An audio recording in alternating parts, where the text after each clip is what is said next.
দেখো, আমি প্রত্যেক সভাসদকেই বলছি, তোমাদের উপর আস্থা রেখে আমি আমার এই গোটা রাজ্য সামলানোর দায়িত্ব নিয়েছি। তাই তোমরা যে যা দায়িত্ব যথাযথভাবে পালন না করলে কিভাবে হবে? মহারাজ, আমরা সবাই তো আমাদের উপরে অর্পিত কর্তব্য যথাযথভাবেই পালন করি। শুনলাম এবারে গ্রামের ফসল খুব একটা ভালো পরিমাণে বিক্রি হয়। হবে কি করে মহারাজ? চাষিরা তো ঠিক করে আমার নতুন কীটনাশক সারের ব্যবহারটাই শেখেনি, তাই প্রচুর ফসল পোকায় ধরেছে। ঠিক কেন?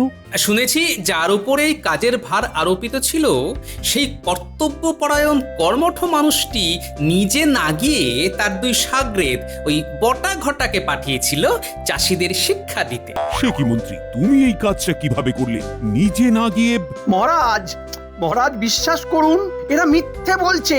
আমি নিজে গিয়েছিলাম। আসলে আসলে চাষিরা কিচ্ছু বোঝে না, ঠিক করে শুনতেই চায় না কিছু। মহারাজ, আমার কাছে প্রমাণ আছে কে সত্যি বলছে আর কে মিথ্যে। মহারাজ, বাইরের গ্রামের অনেকজন চাষি এসে জড়ো হয়েছে, তারা আপনার সাথে দেখা করতে চাইছে। ও বাবা, গোপাল, কি এমন হলো যে এতজন মিলে আমার সাথে কথা বলতে আসছে? চলুন সবাই মিলে গিয়ে দেখি তারা কি বলতে চায়।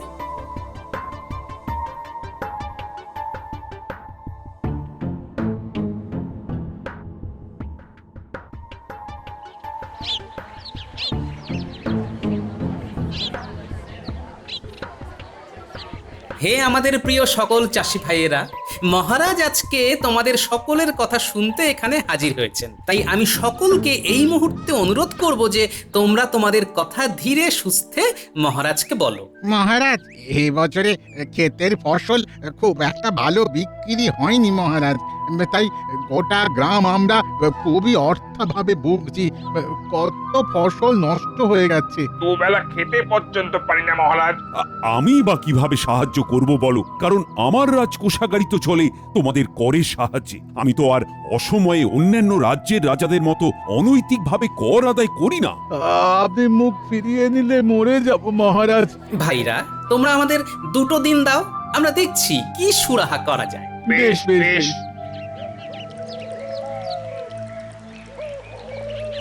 গোপাল, আমরা তাহলে চাষিদের জন্য কি ব্যবস্থা নিতে পারি? দেখুন মহারাজ, আমাদের এখন গোটা রাজ্যে যারা আর্থিক অভাবে ভুগছে তাদের সকলকে মোহর দিয়ে সাহায্য করার মতো সাধ্য নেই। একদমই তাই। সেক্ষেত্রে গোটা রাজ্যের কথা ভেবেই আমরা মোটামুটি দিন 3 জন্য চাল ডাল দিতে পারি। তা হতে পারে। শস্যাগারে মজুত রাখা চাল ডাল যা আছে তাতে গোটা রাজ্যের লোকজন এলেও 3 দিনের মতো জোগান হয়ে যাবে। কিন্তু বাকি দিনগুলো, মানে ওদের তো অভাবটা কাটাতে কিছু একটা ব্যবস্থা করতে হবে। মহারাজ, ভাবছি ওদের অভাব কাটানোর জন্যে একটা অতিরিক্ত আয়ের ব্যবস্থা করাই শ্রেয়। কিভাবে করবে সেটা? একটা মেলার আয়োজন করে কিছুদিন মেলাটা চলবে, আর সেই মেলায় দোকান দিলেই তাদের কিছু আয় হবে। তারপর আমি নিজে গিয়ে তাদের আমার আবিষ্কার করা নতুন কীটনাশক ব্যবহার করা শিখিয়ে আসবো। বাহ বাহ, সাধু সাধু। তাহলে কি সব জায়গায় আমি প্রচার করে দেব? না মহারাজ, আগে চাল ডাল বিতরণ শুরু হোক, তারপর।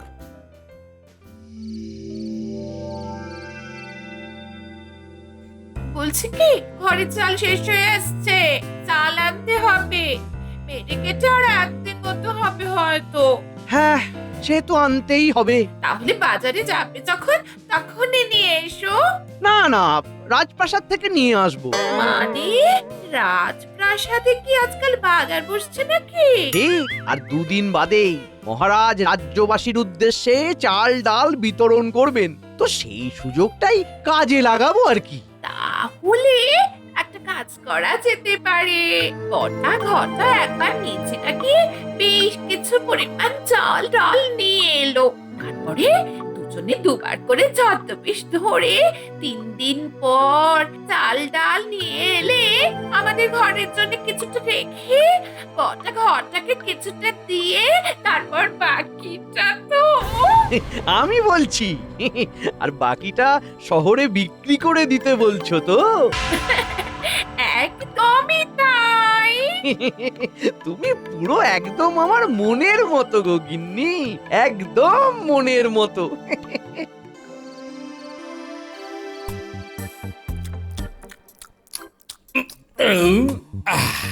ইনি খুব ভালো রেঁধেছো আজ। আমার মেয়ে তো বরাবর ভালোই রাঁধে বাবা, না হলে তোমার কি আর অমন গতর হতো বলো? হ্যাঁ মা, তা ঠিক। ভাগ্যিস আপনি আপনার হাড়গিলে ছেলেটাকেও আমার বাড়িতে এনেছিলেন। কমাসেই দেখুন আমার গিন্নির হাতের কামালে সেও কেমন নাদুস নুদুস হয়ে উঠেছে। বলছি কি বাবা জীবন, কালকে বাজার থেকে একটু বড় দেখে 5টা মাছের মাথা এনো তো। কি, 5খানা মাছের মাথা? বাবা, জামাইবাবু একটুখানি মাছের মাথা আনতে বলা হয়েছে বলে আপনি এমন করছেন? হ্যাঁ করছি, নিজে রোজগার করে খাও বুঝলে। সামনেই মেলা বসছে এখানে, তো সেখানে দোকান দাও, রোজগার করো, তারপর যা খুশি খাও। মেলা বসছে? আরে বাহ, আচ্ছা দেখি দেখি কিছু ফন্দি ফিকির করা যায় কিনা।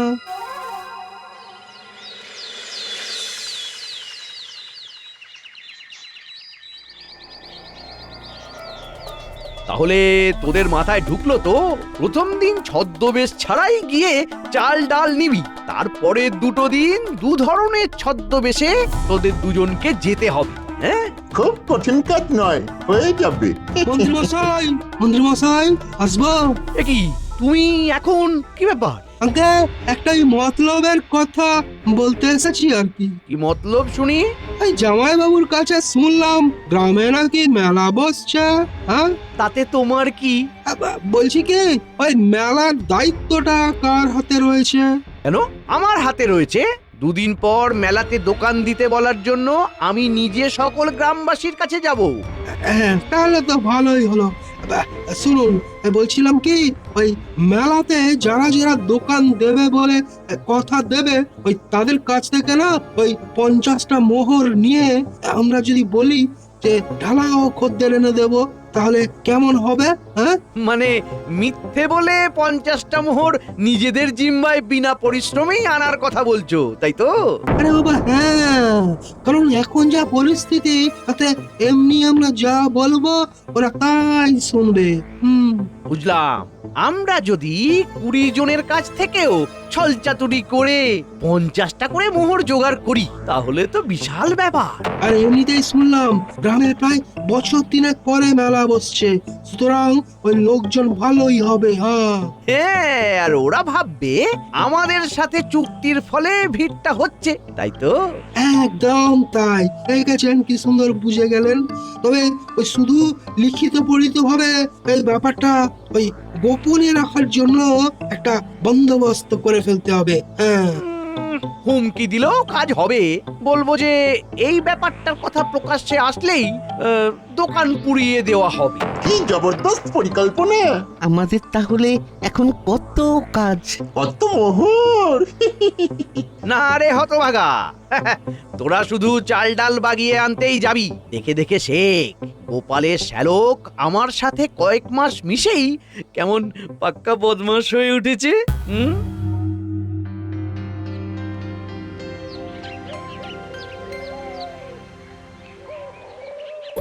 গোপাল, বিজ্ঞানী আর সেনাপতি, তোমরা তাহলে বাকি লোকজনদের নিয়ে এই 3 দিন চাল ডাল জোগানের ব্যাপারটা সামলে দেবে, কি তাই তো?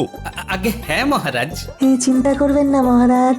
মহারাজ, আমরা সব সামলে নেব, সব সামলে নেব। তাহলে মন্ত্রী, এই 3 দিনের মধ্যেই তুমি কোনো একদিন রাজ্যের সব গ্রামে গিয়ে মেলার কথাটা প্রচার করে দিও, আর সব গ্রামবাসীদেরই কিন্তু মেলায় দোকান দেওয়ার জন্য উৎসাহ দিও। মহারাজ, আমি ভাবছি শুধু এই রাজ্যে নয়, ভিন রাজ্যেও মেলার কথাটা গিয়ে প্রচার করে আসবো। ভালো কথা। তাহলে তোমরা 20 জন একদম নিশ্চিত ভাবে দোকান দিচ্ছ তো? হ্যাঁ মন্ত্রী মশাই। সবাই তাহলে গুনে গুনে 50টা করে মোহর দিয়ে দাও। আমাদের এই অভাবের সময় 50টাই নেবেন? বলছি আমাদের দোকানে খদ্দের আসবে তো?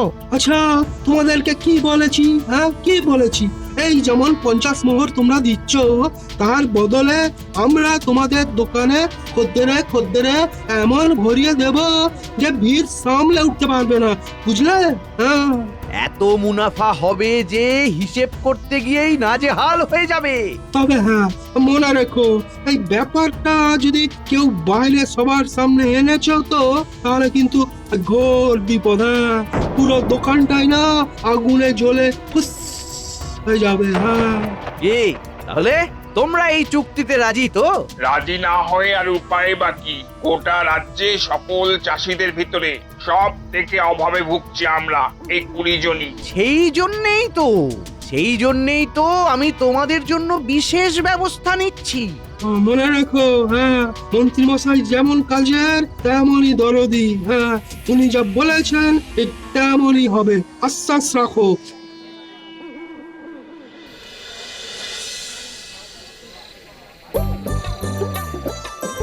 কি ব্যাপার বলো তো গোপাল, আজকে মেলার শেষ দিন, অথচ যাদের অভাবের কথা ভেবে এই মেলার আয়োজন করলাম তাদের মুখেই তো কোনো হাসি নেই কেন? এমনকি দেখা পর্যন্ত করতে এলো না। মেলাতে তো সব দোকানই চুটিয়ে বিক্রি হয়েছে। হ্যাঁ তা তো হবেই মহারাজ, কারণ বহু বাইরের রাজ্যের লোকও তো এসেছে। হে গোপাল, ও মহারাজও আছেন, ভালোই হয়েছে। আসলে একটা কথা বলতে এলাম। বলো বলো। মেলার পিছন দিকে দেখলাম মন্ত্রীমশাই আর শ্যালকবাবু যারা সেদিন রাজপ্রাসাদে এসেছিলেন তাদের মধ্যে একজনকে দাঁড় করিয়ে খুব বকছে। মনে হচ্ছে এই মেলার পিছনে কোনো গুপ্ত রহস্য আছে মহারাজ। গোপাল, একটু খোঁজ খবর নাও, দেখো তো ব্যাপারখানা কি। শ্যালক বাবু আর মন্ত্রীমশাই দুজন যখন এক হয়েছে, ব্যাপারখানা কি তা খোঁজ তো নিয়ে দেখতেই হবে। এই ন্যাপলা গুলটে, তোদেরকে একটা খুব গুরুত্বপূর্ণ কাজ করতে হবে বলে ডেকেছি, বুঝলি? কি কাজ বলো? মন্ত্রীর বাড়িতে হাড়ি পাতা নাকি দাদু? একদমই তাই। মেলার দোকানীদের মুখে হাসি নেই, উপরন্তু দেখা গেছে সে আর আমার শ্যালক মিলে একজন দোকানদারকে বকুনি দিচ্ছে। তাছাড়া এই রাত্রেও আমার শ্যালক এখনো বাড়ি ফেরেনি। তার মানে সে মন্ত্রীর সাথে এক হয়ে কিছু একটা করছে। এবারে কি করছে তা আমরা জেনে আসছি দাদু, তুমি কিচ্ছু ভেবো না তো। যা যা যা, তাড়াতাড়ি যা। তাহলে তুমি নিশ্চিত যে এই 995টা মোহর এখন নেবে না? আরে না না, বললাম তো আমি শুধু এখন 5টা মোহর নেব, ব্যাস। বাকি 995টা মোহর আপনি তুলে রাখুন আর আমাকে ওই সই করে এই মর্মে লিখে দিন যে ওই মেলার 20 জন অভাবী চাষি ওরফে দোকানীদের থেকে চাপ দিয়ে সংগৃহীত সর্বমোট মোহরের ভিতরে শ্যালক বাবু তার প্রাপ্য মোহরের ভাগ থেকে 5টা নিয়ে বাকি 995টা মোহর আমার কাছে গচ্ছিত রাখলো। বাবারে বাবা, তুমি তো সবার ওপরে হে। যাকে যাকে যাকে আমি খাটের নিচে লুকিয়ে রাখবো, তাহলে স্ত্রীও টের পাবে না। তোমার সুবিধা মতো চেয়েও দিয়ে দেবো। ভাগ্যিস ওই 20 জন চাষি দোকানে খদ্দেরের লোভে প্রত্যেকে আমাদের 50টা করে মোহর দিয়ে দিয়েছিল। বোকা হবার দল। এই দুজন কি বদমাইশ দেখ, চল দাদুকে খবরটা দি।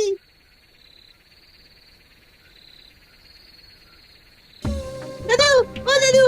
আয় আয় আয়, বল শিগগিরি, ওদিকে কি শুনলি? দাদু, তোমার শ্যালক আর মন্ত্রী মশাই মিলে না মেলার 20 জন চাষি ওরফে দোকানীদের থেকে জোর করে মোহর আদায় করেছে। তাও আবার ওই দোকানে খদ্দের জোটানোর লোভ দেখিয়ে তারা সকলে 50টা করে মোহর দিয়েছে। তার মানে যে 20 জন চাষি সব থেকে অভাবে ভুগছিল তাদেরই ফাঁদে ফেলেছে। আর তোমার শ্যালক বাবু নিজের ভাগে সব মোহর নেয়নি, কিছুটা নিয়ে বাকিটা মন্ত্রীর কাছে জমা রেখেছে। কাল উচিত শিক্ষা দিচ্ছি, তোরা এখন বাড়ি যা তাহলে। ভাইরে, যা ঠকার তা তো ঠকেই গেছি ওই মন্ত্রীর কাছে। চল চল চল, আবার চাষে মন দি। মহারাজ আর গোপাল দাদার উপরে ভরসা করলেই ভালো হতো, বুঝলি? ভাগ্যিস তাও মেলাটা ছিল। এই চাষি ভাই, চাষি ভাই, শোনো শোনো শোনো। এই এই যে জেনে গেল নাকি? বলি ব্যাপারখানা কি? এত বড় মেলা গেল, মহারাজ তোমাদের কথা ভেবে এত কিছু করলেন, আর তোমরা একটি বারও ওনার কাছে গেলে না। ইয়ে মানে আসলে কি হলো তা তোমরা কি কিছু বলতে চাও তাহলে বলো। আসলে মন্ত্রী মশাই আমাদের 20 জনের থেকে মাথা পিছু 50 খানা করে মোহর নিয়েছিলেন। বলেছিলেন আমাদের দোকানে খদ্দেরে ভরিয়ে দেবেন, এছাড়া হুমকিও দিয়েছিলেন এই কথা কাউকে বললে আমাদের দোকান জ্বালিয়ে দেবেন। আমরা অভাবের তাড়নায় ওনার ফাঁদে পা দিই। কিন্তু তারপরে বুঝি মেলাতে এমনিতেও আমাদের দোকানে ভিড় হতো, তার জন্যে 50 খানা মোহর না দিলেও হতো। আমরা ঠকে গেছি গোপাল দাদা। এই জন্যই তোমাদেরকে বলি যে যা হবে সেটা অন্তত আমাকে বলবে। যা হোক, মন্ত্রীমশাই উপযুক্ত শাস্তি পাবেই, চিন্তা করো না।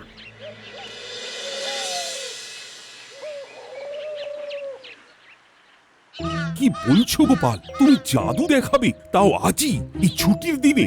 হ্যাঁ মহারাজ, এই জাদু খেলার মাধ্যমেই আপনি বুঝবেন যে মেলার পিছনে মন্ত্রীমশাই আর আমার শ্যালক কি কলকাঠি নেড়েছে। ব্যাপারটা একটু পরিষ্কার করে বলো তো।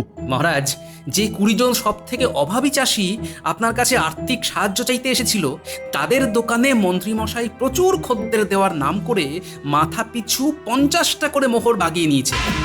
এমনকি দোকান জ্বালিয়ে দেওয়ারও হুমকি দিয়েছেন।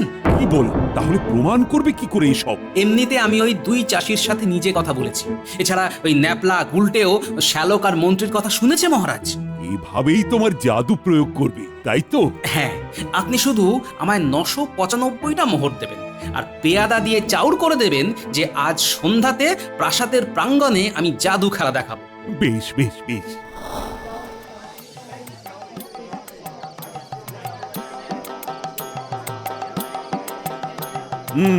সকলে চুপ করে শতরঞ্চিতে বস, জাদুকর গোপাল আসছে। জাদুকর না ছাই। আপনারা দেখছেন আমার বাম হাতে যে থলিটা রয়েছে তাতে 995টা মোহর আছে, আর আমার এই হাতে রয়েছে বেশ কয়েকটা জ্বলন্ত ধূপকাঠি। এবারে সবাই প্রাসাদ প্রাঙ্গণের ডান দিকের পেয়ারা গাছের নিচে দেখুন। সবাই নিশ্চয়ই দেখতে পাচ্ছেন সেখানে একটা গর্ত খোঁড়া রয়েছে। এবারে আমি ওই গর্তের মধ্যে এই মোহরের থলিটাকে রেখে পুনরায় মাটি চাপা দিয়ে সেই মাটির ওপরে এই জ্বলন্ত ধূপকাঠি কটাকে রেখে দেব। তারপর মন্ত্র পড়ে সেই মোহরের থলেকে যার বাড়িতে পাঠাবো, থলেটাকে ঠিক সেই বাড়ি থেকেই পাওয়া যাবে। যত বুজরুকি, দেখি কেমন জাদু বল তোমার, দেখি। দেখাচ্ছি, মন্ত্রটা শুরু করি।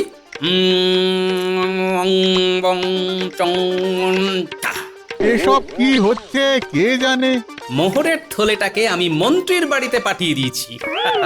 অসম্ভব, হতেই পারে না। সবাই গিয়েই দেখুন না।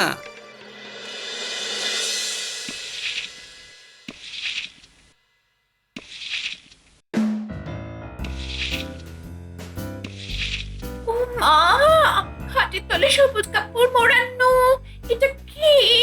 দেখি তো, দেখি দেখি। বাবা, এ তো দেখছি কাপড় সরিয়ে ঘট ভর্তি মোহর। কি অবস্থা! আমার থেকে দুটো প্যাটা লুকিয়ে রেখেছিল। দেখি তো কটা মোহর আছে। যাই যাই যাই, দালানে বসে গুনি। যাই।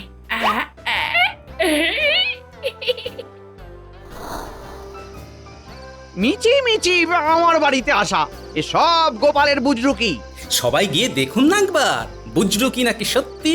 990, 991, 992, 993। আরে মন্ত্রী স্ত্রীর হাতে ওটা কি? ঘট, যার ভিতরে মোহর আছে, আর সেটা উনি গুনছেন। অসম্ভব!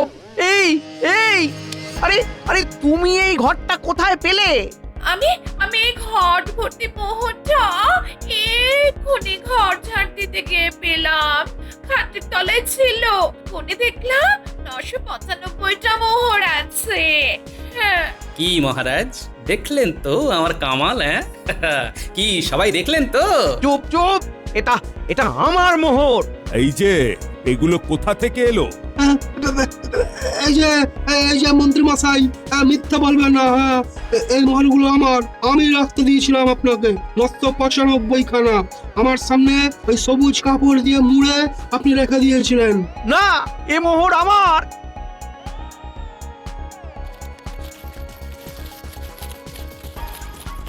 বাহ বাহ শ্যালক বাবু, এ মোহর তুমি কোথা থেকে পেয়েছিলে? আগে আগে মহারাজ, এই মোহরগুলো না আমরা ওই 20 জন অভাবী চাষি, মানে তারা মেলাতেও দোকান দিয়েছিল, ওই তাদের থেকে বাগিয়েছি। হ্যাঁ। তাও ভয় দেখিয়ে। সে কি, কার বুদ্ধি তেমন করলে শুনি? মন্ত্রী মশাই শ্যালক বাবুর। আমার মোহর দিন দিয়ে দিন বলছি, দিয়ে দিন।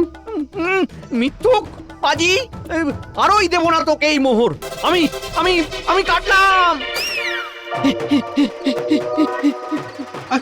মন্ত্রী মশাই দাঁড়ান বলছি, দাঁড়ান। ও গোপাল, ওরা তো এবার ছুটলো। বলি, তাহলে ওই মোহরগুলো কোথায় গেল? মহারাজ, ওই মোহরগুলো যথাস্থানেই রয়েছে। বাবা বাবা বাবা, জাদুর নামে তুমি তো একদম ওদের নাজেহাল করে ছাড়লে। হ্যাঁ মহারাজ, তাছাড়া আর তো কোনো উপায় ছিল না মহারাজ। না, রাজ্যের হিতার্থে মাঝে মাঝে মিথ্যে জাদু দেখানো মন্দ নয়।